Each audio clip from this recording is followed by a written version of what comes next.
ভয়ে সারা শরীর থরথরিয়ে কাঁপছি, গা বেয়ে গলগলিয়ে ঘাম ঝরছে। বাঁচার উপায় খুঁজে পাচ্ছি না। ভাবছি হার বুঝি বাড়ি ফেরা হলো না। ঠিক সেই সময় পূব আকাশ কাঁপিয়ে একটা বাজ পড়ল।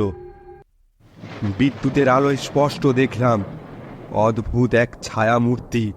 মূর্তিটা উঠে দাঁড়ালো আমার সামনে। সেই ভয়ঙ্কর মুখের দিকে তাকিয়ে থাকা যায় না।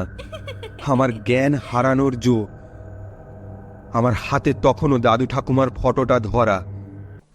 ভিন্ন স্বাদের গল্প শুনতে এখনই সাবস্ক্রাইব করুন আমাদের অফিসিয়াল ইউটিউব চ্যানেল তমলুক টকিসে।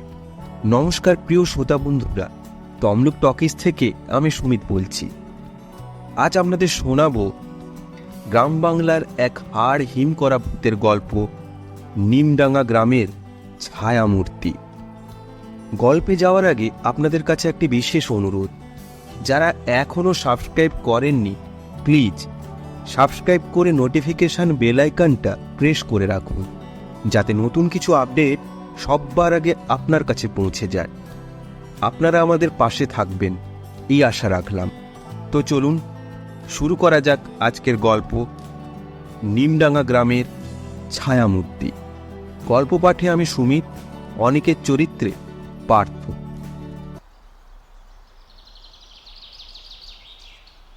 আমাদের পুরনো একটা পৈতৃক ভিটা ছিল নিমডাঙ্গা গ্রামে। সে এক প্রত্যন্ত গ্রাম। বাবার কাজের সূত্রে এখন আমরা কলকাতায় থাকি, তবে আমার জন্ম কিন্তু ওই নিমডাঙ্গা গ্রামে। তখন আমি খুব ছোট, বড়জোর ক্লাস 2 কিংবা 3-তে পড়তাম। বাবা কলকাতার এক কর্পোরেট অফিসে চাকুরি পেলেন। প্রথম 2-3 মাস বাবা যাতায়াত করতেন, তবে তাতে বাবার খুব সমস্যা হতো।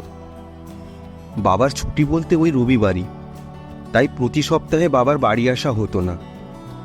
মাসে একবার করে ঘুরে যেতেন। আমি, মা, দাদু, ঠাকুমা আর আমার এক দিদি, আমরা নিমডাঙ্গাতেই থাকতাম। বাবার যাতায়াতের সমস্যার জন্য বাড়িতে আমাদের খুব একটা সময় দিতে পারতেন না, তাই মাস 6 পর বাবা কলকাতায় একটা ঘর ভাড়া নিলেন। আমাদেরও সেখানে নিয়ে চলে গেলেন। দাদু ঠাকুমা যেতে চাইলেন না, ওনারা এখানেই থাকতেন। আমি আর দিদি কলকাতার একটা স্কুলে ভর্তি হয়ে গেলাম। বাবার ছুটি থাকলে আমরা সবাই নিমডাঙ্গা থেকে ঘুরে যেতাম। তবে আজ বছর 10 হলো দাদু ঠাকুমা দুজনেই মারা গেছেন। সেই সময় ওনাদের অন্তিম কাজ করার জন্য আমরা সবাই এসে বেশ কিছুদিন ছিলাম নিমডাঙ্গা গ্রামে। তারপর যা কলকাতায় ফিরে গেলাম, আর আসা হয়নি। অনেকেই বাবাকে বলেছিলেন যে ওই পৈতৃক বাড়িটা বিক্রি করে দিতে, কিন্তু বাবা রাজি হননি। আসলে স্মৃতি হিসেবে তো আর বিশেষ কিছু ছিল না, তাই ওই বাড়িটা বাবা বিক্রি করলেন না। বাড়িটা বন্ধ হয়েই পড়েছিল দীর্ঘ বছর। এখনকার ব্যস্ত জীবনে আমরাও আস্তে আস্তে নিমডাঙ্গার মায়া কাটিয়ে উঠেছিলাম। এখন আমার কলেজটাও কমপ্লিট হয়েছে, দিদিরও বিয়ে হয়েছে বছর 2 হলো। এতদিন পড়াশুনো, কলেজ, বন্ধু বান্ধব এইসব নিয়েই থাকতাম। সময়টাও দিব্যি কেটে যেত। আজ কিছুদিন হলো বড্ড আনমনা লাগছে। কদিন ধরে কেন জানি না আমার নিমডাঙ্গার কথা বড্ড মনে পড়ছিল। ভাবলাম অনেক বছরই তো হলো আমার পুরনো গ্রামে যাওয়া হয়নি। খুব মন চাইছিল একবার নিমডাঙ্গা থেকে ঘুরে আসতে। মাকে কথাটা বলেওছিলাম, মা একা ছাড়তে রাজি হলেন না। ভাবলাম বাবাকে একবার বলেই দেখি। বাবাকে বলতে বাবা বললেন, সে তো খুব ভালো কথা। আমারও মাঝে মাঝে খুব ইচ্ছে হয় রে, গ্রামের বাড়িতে কয়েকটা দিন কাটিয়ে আসি। যখন তোর দাদু ঠাকুমা বেঁচে ছিলেন তখন একটা আলাদা টান ছিল, আর এখন তো ওনারা নেই, তাই আর কি। আর তাছাড়া বাড়িটা এখন কি অবস্থায় আছে সেটাই তো জানি না রে। আর তুই যে যেতে চাইছিস সেটা বড় কথা নয়। আমি ভাবছি বাড়িটা আদৌ থাকার অবস্থায় আছে কিনা। আমি বললাম, বাবা তুমি অত ভাবছো কেন?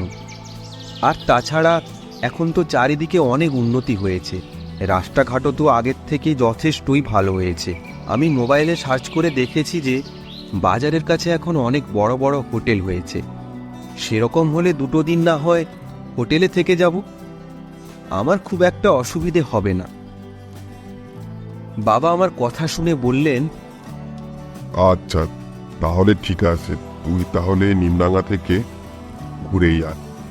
আর যদি পারিস 2 লোক লাগিয়ে বাড়িটা একটু পরিষ্কার করা যায় নাকি দেখিস তো। আমি বললাম, আচ্ছা বাবা, ঠিক আছে। আমি তাহলে পরশুই ভাবছি ভোর ভোর বেরিয়ে পড়ব। বাবা মাকেও রাজি করিয়ে নিলেন। আমিও সেই মতো ভোর ভোর বেরিয়ে পড়লাম নিমডাঙ্গার উদ্দেশ্যে। আমাদের এখানকার বাড়ি থেকে বাস স্ট্যান্ড মিনিট 10 হাঁটা রাস্তা। আমিও সকাল সকাল বাস স্ট্যান্ডে চলে এসেছি।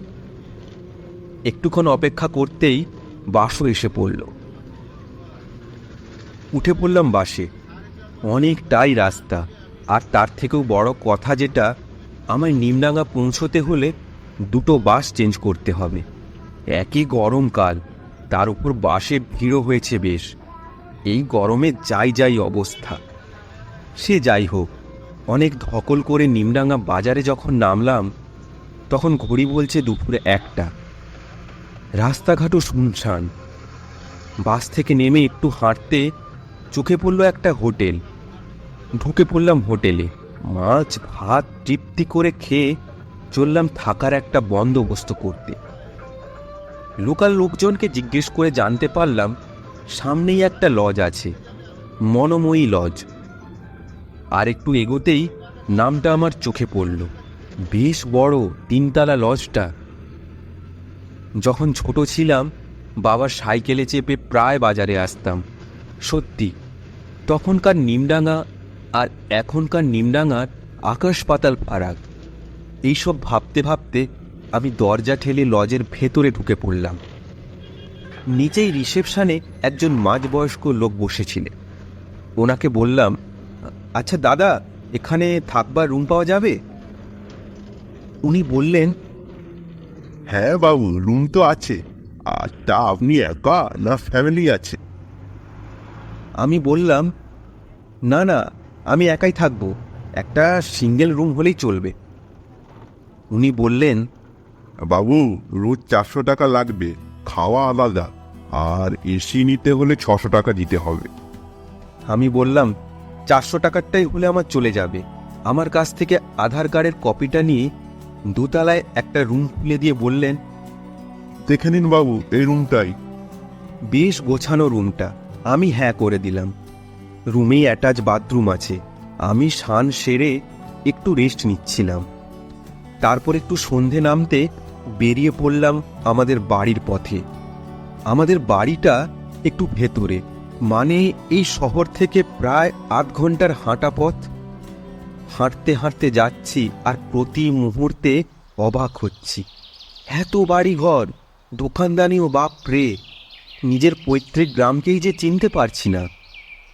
তা বেশ কিছুটা হাঁটার পর এসে পড়লাম আমাদের বাড়ির সামনে। সামনের বাগানটা জঙ্গলের রূপ নিয়েছে। বাড়ির দেওয়ালের ফাঁক দিয়ে গজিয়েছে বট, অশ্বত্থ। এখন ভেতরে ঢোকা যাবে না, আগে কাউকে খুঁজে পরিষ্কার করিয়ে নিতে হবে। কিন্তু পাবই বা কাকে? আমি বাড়ির দরজার মুখটায় দাঁড়িয়ে এইসব ভাবছিলাম। হঠাৎ একটা সাইকেল এসে আমার পেছনে দাঁড়ালো। আমি পেছন ঘুরে দেখলাম আমার বয়সী এক যুবক। মনে মনে ভাবছি, একে কি আগে আমি কোথাও দেখেছি? বেশ চেনা চেনাই তো লাগছে। আমার কৌতূহল দূরে সরিয়ে সাইকেল থেকে যুবকটি বলল, আচ্ছা, তুমি সুমিত না? আমি তো অবাকই হলাম, আমায় চেনে, অথচ আমি এখনো চিনতে পারছি না। আমি বললাম, হ্যাঁ আমি সুমিত, কিন্তু তোমাকে তো এখনো চিনতে পারলাম না। আরে, আমি অনিক। একসাথে ছোটবেলায় আর্টসেলা যেতাম তোর সাথে। আমি একগাল হেসে বললাম, আরে ভাই অনিক, তোকে তো চিনতে পারছি না রে। আর তুই আমায় মনে রেখেছিস? আমায় চিনলি কি করে তুই? অনিক বলল, আরে ধুর, আমি কি তোকে দেখলে চিনতে পারতাম নাকি? তুই যে এখানে দাঁড়িয়ে আছিস সেটা আমি অনেক দূর থেকে লক্ষ্য করেছি, তাই বলতে পারিস এক প্রকার আন্দাজে মনে করলাম যে তুই সুমিত হলেও হতে পারিস। আমি বললাম, বাহ, তোর বুদ্ধি খুলেছে দেখছি। আর তারপর বল, এখন কি করছিস? অনিক বলল, আরে সবে কলেজ কমপ্লিট হলো, আর আমি এখন টিউশন পড়াই। এই টিউশন পড়িয়ে বাড়ি ফিরছি। আর কাকু কিংবা দিদি কেমন আছে? তুই এলি না কবে? থাকবি কোথায় রে? আমি বললাম, ওরা সবাই ভালো আছেন, আর আমি আজই এসেছি রে। অনেক বছর তো আশাই হয়নি। সেই যে দাদুর শেষ কাজ করে ফিরেছিলাম, তারপর আজই এলাম। আর আমি বাজারে একটা লজে উঠেছি, মনোময়ী লজ। আমার কথা শুনে অনেক বলল, আচ্ছা, থাকবি তো এখন? একদিন আয় না আমাদের বাড়িতে, অনেক গল্প হবে একসাথে। আমি বললাম, না রে ভাই, হাতে মাত্র 2 দিন সময়। আর শোন না, তোকে আমার একটা উপকার করতে হবে। ভাইরে, 2টো লোক জোগাড় করে দে না, বাড়িটা একটু পরিষ্কার করার জন্য। কালকের মধ্যেই যদি পরিষ্কারটা হয় খুব ভালো হয়। অনেক বলল, আচ্ছা দাঁড়া, আমি আজ হারান জ্যাঠাকে বলে দিচ্ছি, জ্যাঠা তার লোকজন নিয়ে পরিষ্কার করে দেবে। হ্যাঁ, আর শোন, তুই বেশিক্ষণ এখানে থাকিস না ভাই, সন্ধ্যাও এসেছে, এবারে ফিরে যা। কাল সকালে আসিস, তখন অনেক কথা হবে দুজন মিলে। এই বলে অনেক সাইকেলে উঠে চলে গেল। আমিও আচ্ছা ঠিক আছে বলে লজে ফিরতে থাকি। বেশ সন্ধে হয়ে এসছে। পাশের জঙ্গল থেকে শেয়ালের ডাক যেন তাই জানান দিল। আমি হাঁটতে হাঁটতে ফিরছি, কিন্তু অদ্ভুতভাবে লক্ষ্য করলাম রাস্তার দুধারে দাঁড়িয়ে থাকা গাছের ছায়াগুলো কেমন যেন সরে সরে যাচ্ছে। মাঝে মাঝে ফিসফিস করে কারোর কথা কানে ভেসে আসছে। হঠাৎ হঠাৎ কেউ যেন হেসে উঠছে। কি ভয়ানক সেই হাসি! কণ্ঠ শুনে বুঝতে পারলাম ওটা কোনো মহিলার গলা। আমি আমার মোবাইলের ফ্ল্যাশ লাইটটা জেলে যত দূর সম্ভব দেখার চেষ্টা করছি, কিন্তু সেরকম কিছুই চোখে পড়ল না। কিন্তু আমি স্পষ্ট শুনেছি কোনো মহিলার হাসির শব্দ। আর আমার বারবার মনে হচ্ছে কেউ যেন আমায় ফলো করছে। অনেক বাড়ি পেছন ঘুরে দেখলাম, কাউকেই দেখতে পেলাম না। রাস্তাও একেবারে ফাঁকা। রাস্তায় আমি ছাড়া আর কেউ নেই। বেশ ভয় ভয় করছে। পা চালিয়ে তাড়াতাড়ি ফিরে এলাম লজে। আমি লজ্জায় কাউকে কিচ্ছুটি জানাইনি, কারণ আমার কথা কে বা বিশ্বাস করবে। আচ্ছা, অনেক যখন বাড়ি ফিরছিল আমায়ও বলেছিল যে আর বেশিক্ষণ এখানে দাঁড়াস না, ফিরে যা। তাছাড়া গ্রামে তো অনেক বাড়ি ঘর আছে। কিন্তু ফেরার সময় চোখে পড়ল সব বাড়িগুলোরই দরজা ভেতর থেকে লাগানো। কোনো মানুষজনও রাস্তায় ছিল না। কিছু কি ঘটেছে এই নিমডাঙ্গায়, যেটা আমি জানি না, আর জানার কথাও তো নয়। কত বছর পরই তো এলাম। আগে তো আমিও এখানে থেকেছি, তখন তো অনেক রাত পর্যন্ত রাস্তায় লোকজন চলাফেরা করত। গ্রামের বয়স্করা জটলা করে কত রাত পর্যন্ত তাস খেলত। আর আজ রাস্তাঘাট একেবারে জনমানব শূন্য। ডিনার সেরে বিছানায় শুয়ে শুয়ে এইসবই ভাবছিলাম। ঘুমও আসছিল না কিচ্ছুতে। ঠিক করলাম কাল সকালে অনিককে গিয়ে সবটা বলবো। আমার জানা দরকার বিষয়টা। অনেকক্ষণ এইসব ভাবতে ভাবতে কখন যেন ঘুমিয়ে পড়েছিলাম। মোবাইলে ভোর 5:30টাতে অ্যালার্ম সেট করে রেখেছিলাম। সেই মতো উঠেও পড়লাম। ব্রাশ করে একটু চা বিস্কুট খেয়ে বাড়ির চাবিটা নিয়ে বেরিয়ে পড়লাম আমাদের পুরনো বাড়ির পথে। গিয়ে দেখি আমার আসার অনেক আগেই অনিক তার দলবল নিয়ে পৌঁছে গেছে। ওনারা কাজেও লেগে পড়েছেন। আমায় আসতে দেখে অনেক এগিয়ে এসে বলল, শোন, আমি হারান জ্যাঠাকে বলে দিয়েছি, ওনারা দুপুরের মধ্যেই তোর বাড়ি আর বাড়ির ভেতর পরিষ্কার করে দেবে। ওরা 4 জন লেগেছে। আমি বললাম, ধন্যবাদ ভাই, তুই আমার অনেক উপকার করলি রে। আর ওনারা কাজ করুক, আমি ততক্ষণ এখানেই আছি। একেবারে ওনাদের টাকা মিটিয়ে বাড়ির ভেতরটা একবার কি অবস্থায় আছে সেটা দেখে চাবি লাগিয়েই তারপর লজে ফিরব। আর ভাই অনিক, বলছি তোর কি কোনো কাজ আছে? না মানে বলছি তোর সাথে কিছু কথা ছিল আর কি। অনেক বলল, চিন্তা করিস না, আমি জানি আমার আর তোর দেখা হলো কত বছর পর বলতো, তাই আমি আজ কোনো কাজেই রাখিনি। আমি হেসে বললাম, এই না হলে আমার ছোট্টবেলার বন্ধু। আর শোন না ভাই, কাল আমি যখন লজে ফিরছিলাম না, আমার সাথে কিছু অদ্ভুত ঘটনা ঘটেছে জানিস। এই ধর দেখলাম রাস্তার ধারে গাছের ছায়াগুলো কেমন যেন সরে সরে যাচ্ছে, কেউ যেন হাসছে। আমি মোবাইলের ফ্ল্যাশ জেলে চারপাশটা দেখেও ছিলাম, কিন্তু কিছুই চোখে পড়েনি। আমি যখন কথাগুলো বলছিলাম, অনেক চোখগুলো কেমন একটা ভ্যাবাচাকা করে আমার কথাগুলো শুনছিল। তারপরও বলল, আজ থেকে 3 বছর আগের ঘটনা। আমাদের গ্রামে একজন মেয়ে গলায় দড়ি দিয়ে ও সুসাইড করেছিল। ওর বিয়ে হয়েছিল পাশের শহরের একটি ছেলের সাথে, কিন্তু জানিস বিয়ের পর ওর বর ওকে নিয়ে যায়নি। ছেলেটা এখানে একটা হোটেলে কাজ করত, কিন্তু হঠাৎ একদিন সে বেপাত্তা, কোনো খোঁজ নেই। মেয়েটা সেই থেকে বাড়িতে ওর মা বাবার সাথেই থাকে। জানিস তো এটা গ্রাম, নানা মানুষ নানা কথা বলতো, বাড়িতে অভাবের সংসারে ওসব সহ্য করতে না পেরে মেয়েটা একদিন জঙ্গলের কাছে একটি গাছে গলায় দড়ি দিয়ে মারা যায়। তারপর থেকেই আমাদের গ্রামে এই রকম অবস্থা। অনেকেই নাকি রাত্রে ওকে দেখেছে, কিন্তু আমাদের গ্রামের কোনো মানুষ এসে ক্ষতি করেনি। সবাই বলে নাকি প্রতৃপ্ত আত্মা এই গ্রামে ঘোরাফেরা করছে। বাইরে থেকে কোনো মানুষ আসলেই সে প্রতিশোধ নিতে ছাড়ে না। সেই থেকে এই গ্রামে নানান অপবাদ ছড়িয়ে যায়, আর সন্ধ্যের পর আত্মার ভয়ে কেউ বাড়ি থেকে বেরোনোর সাহসও পায় না। অনেকের কথা শেষ হতে আমি বললাম, আচ্ছা আমি যতটুকু জানি যে যদি মৃত্যুর পর তার অন্তিম কাজে যদি কোনো ত্রুটি থাকে বা তার সাধ্য শান্তি না হয়ে থাকে, তবে সেই আত্মার মুক্তি হয় না। তখন সে যে স্থানে থাকে সেই স্থানের মায়া কাটিয়ে যেতে পারে না। আচ্ছা ওই মেয়েটার কি সাধ্য শান্তি হয়নি? আমার কথা শেষ না হতেই অনেক বলল, কি করে হবে শুনি? ওর বডি যখন গ্রামের লোকেরা দেখেছিল তখন আত্মহত্যার ভয়ে কেউ হাত লাগায়নি। বডিটা নামানোর জন্য পুলিশকে খবর দেওয়া হয়েছিল, কিন্তু যখন পুলিশ এলো তখন সন্ধে গড়িয়ে রাত।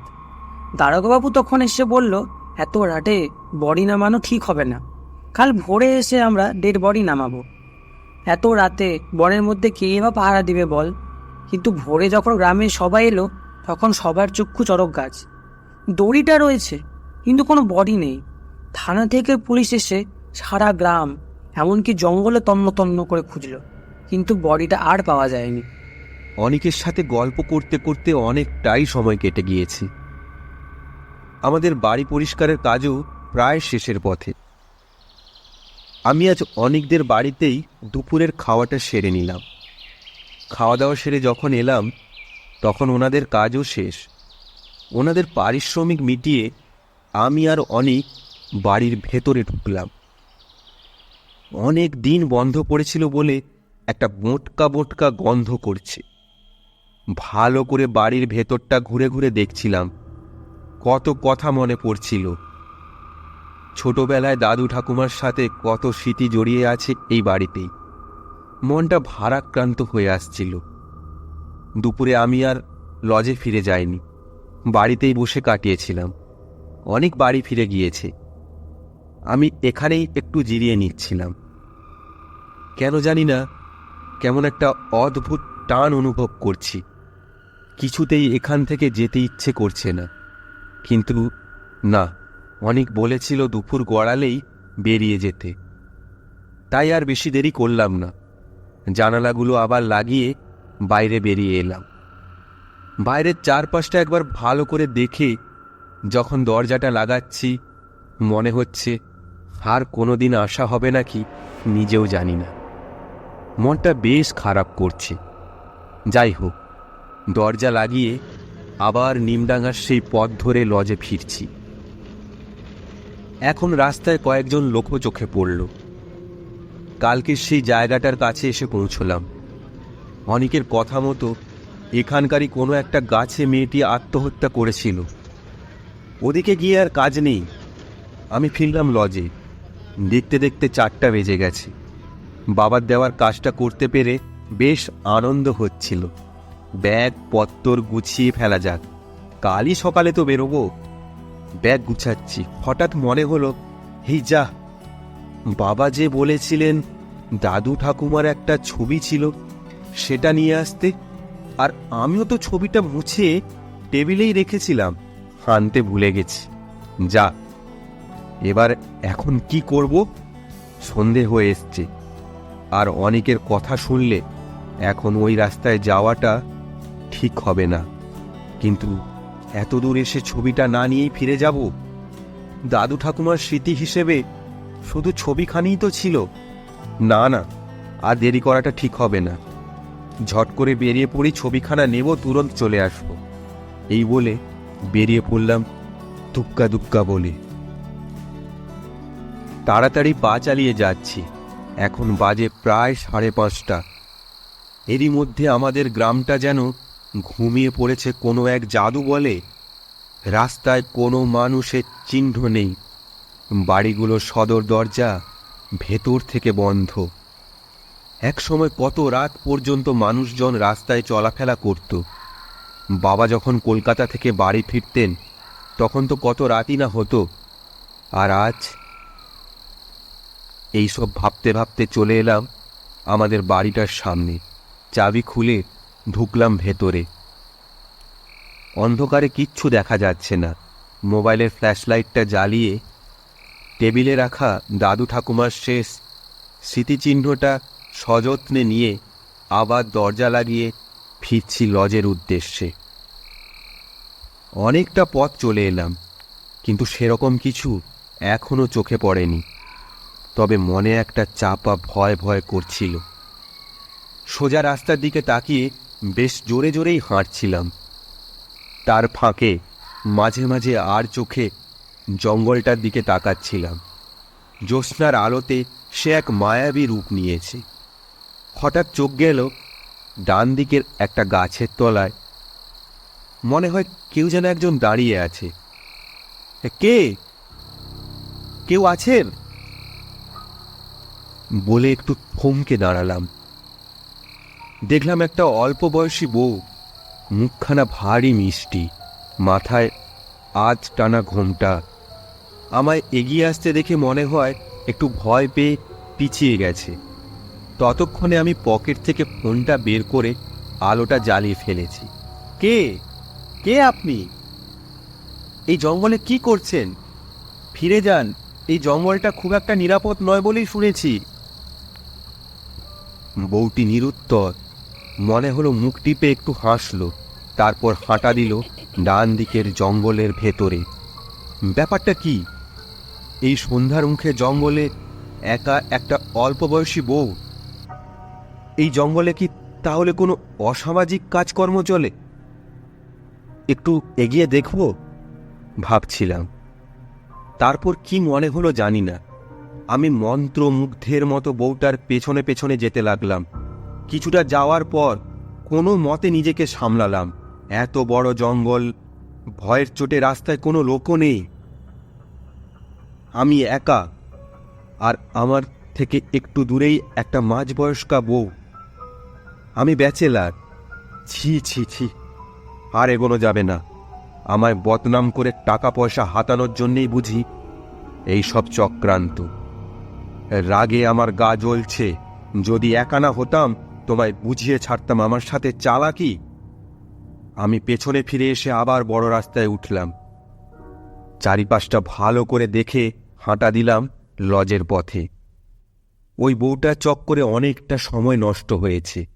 রাগে গজগজ করতে করতে হাঁটছি। হঠাৎ পায়ে যেন কিছু একটা লাগলো। নিজেকে সামলাতে না পেরে ছিটকে পড়লাম কিছুটা দূরে। বাপরে! হাতে ধরা ফটোটাকে কোনো মতে সামলালাম। উঠে দেখি কালো বস্তার মতো কিছু একটা রাস্তায় পড়ে আছে। রাস্তার মাঝে বস্তার মতো এটা কি? কে বা ফেলে গেছে? এই ভেবে বস্তার মতো বস্তুটাকে হাত দিয়ে ধরে তুলে সরাতে যাচ্ছি।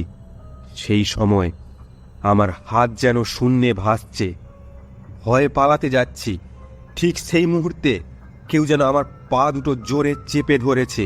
পায়ে বরফের থেকেও 10 গুণ বেশি ঠান্ডা অনুভব করছি। পারছি না ছাড়াতে। যতবারই হাত দিয়ে সরাতে যাচ্ছি বারবারই ব্যর্থ হচ্ছি।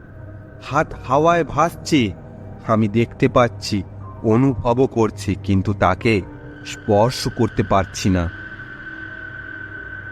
ভয়ে সারা শরীর থরথরিয়ে কাঁপছে, গা বেয়ে গলগলিয়ে ঘাম ঝরছে। বাঁচার উপায় খুঁজে পাচ্ছি না। ভাবছি হার বুঝি বাড়ি ফেরা হলো না। ঠিক সেই সময় পূব আকাশ কাঁপিয়ে একটা বাজ পড়ল। বিদ্যুতের আলোয় স্পষ্ট দেখলাম অদ্ভুত এক ছায়া মূর্তি। মূর্তিটা উঠে দাঁড়ালো আমার সামনে। সেই ভয়ঙ্কর মুখের দিকে তাকিয়ে থাকা যায় না। আমার জ্ঞান হারানোর জো। আমার হাতে তখনও দাদু ঠাকুমার ফটোটা ধরা। ভয়ে আমি মাটিতে লুটিয়ে পড়লাম। দেখলাম ছায়া মূর্তিটা কি বিভৎস রূপ নিচ্ছে। মণিকোটরের ভেতর লাল লাল দুটো ক্ষিপ্র চোখ জল জল করছে। ক্ষতবিক্ষত পুরো মুখমণ্ডল, বাতাসে কালো চুলগুলো দুলছে। ক্ষুধার্ত দুই চোখে প্রতিহিংসার ছবি বারবার ফুটে উঠছে। আমি নিজেকে একটু ধাতস্থ করে কোনো মতে উঠে বসলাম। কি অদ্ভুত তার হাসি! কিন্তু আমার দিকে সেই ছায়ামূর্তিটা তাকাতেই হঠাৎ কেমন যেন চুপ হয়ে গেল। আমিও অবাক। তারপর আমি অনুভব করলাম আমার হাতে ধরা দাদু ঠাকুমার ফ্রেমটা বেশ ভারী ভারী লাগছে। ফ্রেমটার দিকে চোখ ফিরিয়ে দেখলাম ছবি দুটো থেকে একটা আলো, চোখ ধাঁধানো আলো প্রতিফলিত হয়ে পড়ছে ওই ছায়া মূর্তিটার মুখে। কিছুক্ষণ পরে সব শান্ত। আর দেখতে পেলাম না ছায়ামূর্তিটাকে। কোথায় যেন মিলিয়ে গেল সে। আমি ফটোটাকে বুকে নিয়ে এক ছুট্টে পালালাম ওখান থেকে। হাঁপাতে হাঁপাতে লজের নিজের রুমে ফিরে এলাম কোনো মতে। ফটোটা যত্ন করে ব্যাগে ঢুকিয়ে নিচ্ছিলাম। ঠিক করলাম আর কোনো দিন এই নিমডাঙ্গা গ্রামে আসবো না। বাবাকে গিয়ে বলবো বাড়িটা বিক্রি করে দাও। আমায় আজ বুঝি আমার দাদু ঠাকুমাই ওই ছায়ামূর্তির হাত থেকে রক্ষা করেছে। বাড়িতে ফিরে গিয়ে একটা বড় ফ্রেম করে তোমাদের বাঁধিয়ে রাখব। আপনারা শুনছিলেন নিমডাঙ্গা গ্রামের ছায়ামূর্তি। গল্পটি ভালো লাগলে একটা লাইক করুন। আর যারা এখনও আমাদের সাবস্ক্রাইব করেননি, প্লিজ সাবস্ক্রাইব করে নোটিফিকেশান বেল আইকনটা প্রেস করে রাখুন, যাতে নতুন কিছু আপডেট সবার আগে আপনার কাছে পৌঁছে যায়। আপনারা যারা আমাদের সাপোর্ট করে যাচ্ছেন, টিম তমলুক টকিসের সমস্ত টিম মেম্বারের পক্ষ থেকে আপনাদের অনেক ধন্যবাদ। আপনাদের সবাইকে জানাই নববর্ষের অনেক শুভেচ্ছা। সবাই ভালো থাকুন, সুস্থ থাকুন, আর শুনতে থাকুন তমলুক টকিস। নমস্কার। গল্পের সমস্ত চরিত্র, স্থান, কাল সবই কাল্পনিক। এর সাথে বাস্তবের কোনো মিল নেই। তা সত্ত্বেও যদি ঘটনার সাথে বাস্তবের কোনো মিল পাওয়া যায়, তা নিতান্তই কাকতালীয়।